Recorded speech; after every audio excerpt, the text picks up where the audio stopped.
Stadia. The continued lack of interest surrounding this platform simply cannot be overstated. I'll list out once again the laundry list of issues. Awful business model, no ability to download games purchased at full price, you only get access to Google servers, pathetic library of games, lacking in promised features, technically flawed, unreliable, inconsistent, overdependent on internet connection, depressingly low user base, releases inferior versions of games time and again, harder to optimize for than other cloud services, and major game releases could delay or arrive later than other platforms because it's a lower priority for developers. Even today, Stadia's momentum feels like it's grinded to a halt. They recently hosted this Stadia Connect event on July 14th, and compared to other companies' live streams and game announcements, this event was pretty disappointing, paled in comparison. They just showed off a bunch of existing games or games that are already coming out to other consoles coming to Stadia. They didn't really show anything new, anything really mind-blowing, and the lack of interest really shows in the lack of general coverage I've seen of the event. I don't really know of any outlets who decided to co-stream this or really get into extensive discussions about what was seen there because there was just nothing really interesting or newsworthy shown, which just seems to be a recurring pattern for the platform. And as if all that wasn't enough, Xbox swooped in and kind of delivered what I think is a killing blow for Stadia with the way they're implementing Project xCloud, Xbox's cloud streaming service that already seems far superior to Stadia's offering in terms of the value and the way it's set up so that people don't have to exclusively play on cloud, but rather they can choose between downloading games and playing them locally or playing games on the cloud. So Xbox Game Pass is one of the marquee features of this platform. It is, I think, one of their trump cards in the next generation, and they're going to continue this forward with Xbox Series X. You're going to have a library of hundreds of games that you'll have access to for just $15 a month if you pay for Xbox Game Pass Ultimate, which is $1 to start. For that, you get the PC Game Pass and the console Game Pass, or you can get them separately for $5 a month for PC and $10 a month for console. It's this fantastic service whose value is really unparalleled. And Xbox Game Studios is bringing all of their games, all of the first-party Xbox titles are coming to Game Pass on day one, so there's just plenty of incentive to take part in the subscription service. It doesn't offer every single game that's out there, but it certainly offers enough to keep you occupied for many months and years. And now with this latest announcement, the Game Pass offer just got better. So this is information relayed in this blog post on the official Xbox website, where they finally announced one way they're going to implement xCloud with Game Pass. So it reads right here, you'll get more from your Xbox Game Pass Ultimate membership. Finally, today we're announcing that this September, in supported countries, we're bringing Xbox Game Pass and Project xCloud together at no additional cost for Xbox Game Pass Ultimate members. With Cloud Gaming and Game Pass Ultimate, you'll be able to play over 100 Xbox Game Pass titles on your phone or tablet. And because Xbox Live connects across devices, you can play along with the nearly 100 million Xbox Live players around the world. So when Halo Infinite launches, you and your friends can play together and immerse yourselves in the Halo universe as Master Chief anywhere you go and across devices. Ladies and gentlemen, I present to you the actual Netflix of games.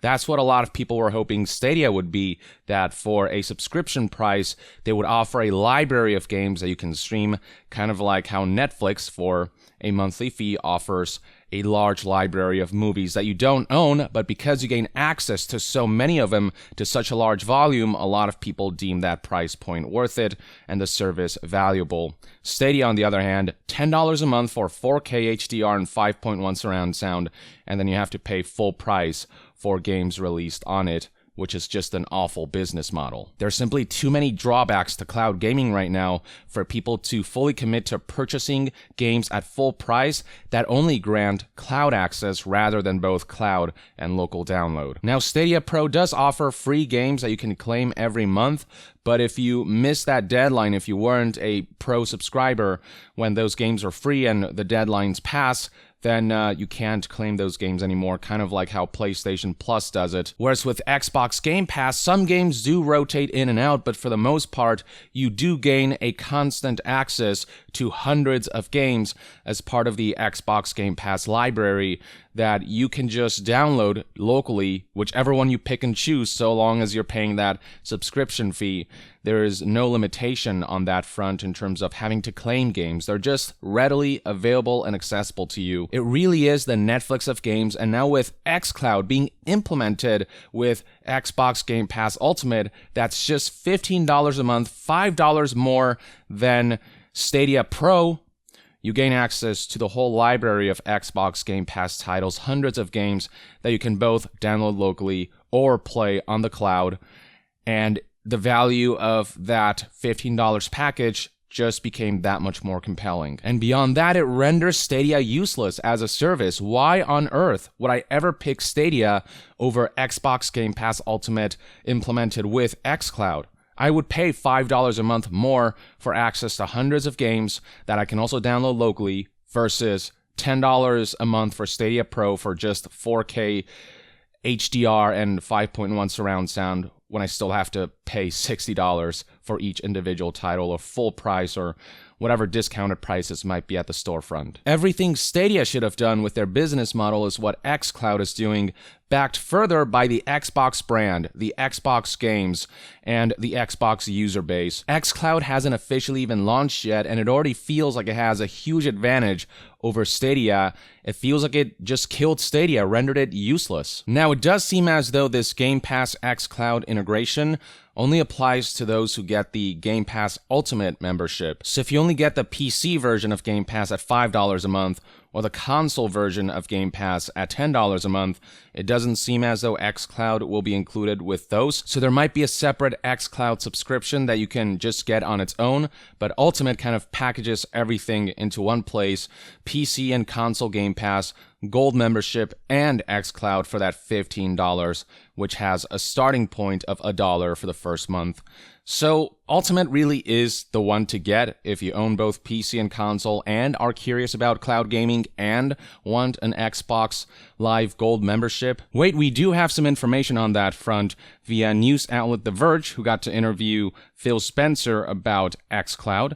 So it is detailed right here that xCloud is free if you have Xbox Game Pass Ultimate, and xCloud is launching in September. As far as how many games will be available at launch, Microsoft is promising that more than 100 Xbox Game Pass titles will be playable on a phone or tablet when the streaming service launches. And as for how xCloud will be distributed, it reads right here that Xbox Game Pass Ultimate will be the only way to access xCloud streaming at launch, but it won't always be limited to Microsoft's top subscription tier. Phil Spencer said, quote, "Over time, we will continue to expand how we introduce streaming as part of the platform and playing games that you own that aren't part of the subscription. For launch, we're putting it in the Ultimate for no additional cost. We think it's a good audience for us to start with, and it's an audience that plays a lot of games." So at launch, you can only get xCloud via Game Pass Ultimate, but down the line, they'll introduce additional ways to get xCloud if you're not interested in Game Pass for PC and Xbox and the Xbox Live Gold that comes bundled in to Xbox Game Pass Ultimate. Though, if you ask me, for $15 a month, you get so much value out of that package that I honestly don't mind that at launch for now, it is only being made available for Game Pass Ultimate. And again, they're going to find other ways to distribute xCloud. It's just this is how they're starting with, and it's not a bad way to start. It is also detailed here that xCloud won't be the final name. This is just the code name for the project. Phil Spencer said, "This isn't the official name, but you should think about it as Game Pass Streaming or Xbox Streaming, something like that. We actually don't have the final name just yet, but it won't be Project xCloud." And finally, Microsoft detailed plans to use xCloud as not just a way to have people play games on the cloud, but also as a means for people to quickly try out Xbox games, to demo games before people can purchase them, which I think could be a really interesting idea. And finally, The Verge does highlight that it isn't guaranteed that every Xbox Game Pass game will necessarily be available on xCloud game streaming, but it certainly does sound like the vast majority will be. I'm also curious about how xCloud will be integrated for those games you purchase separately at full price rather than the ones you gain access through Game Pass.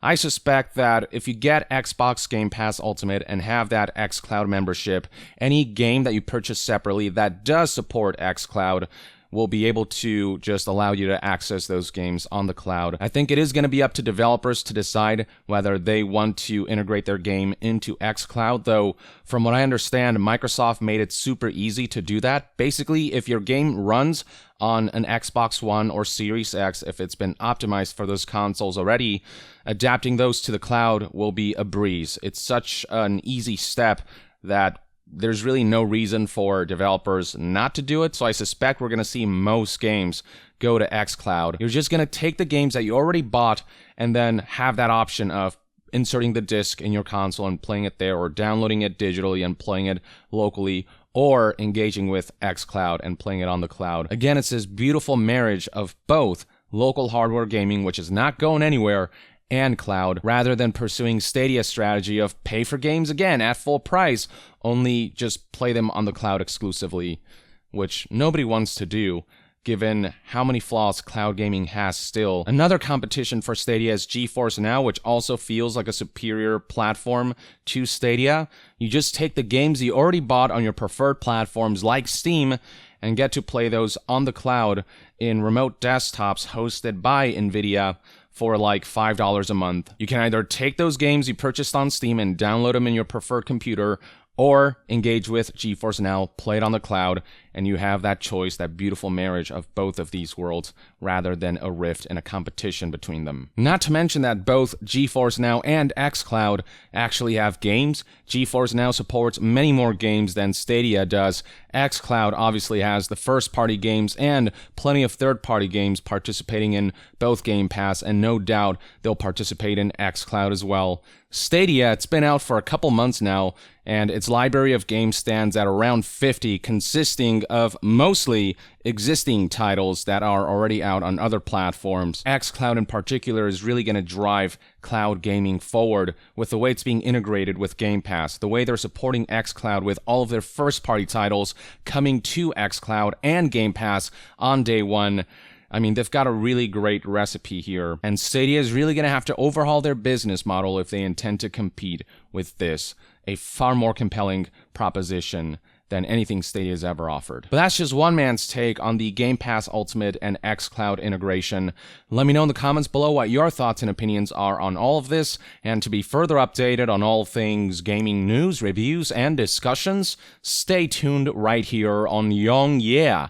I'll see you guys next time. Young out.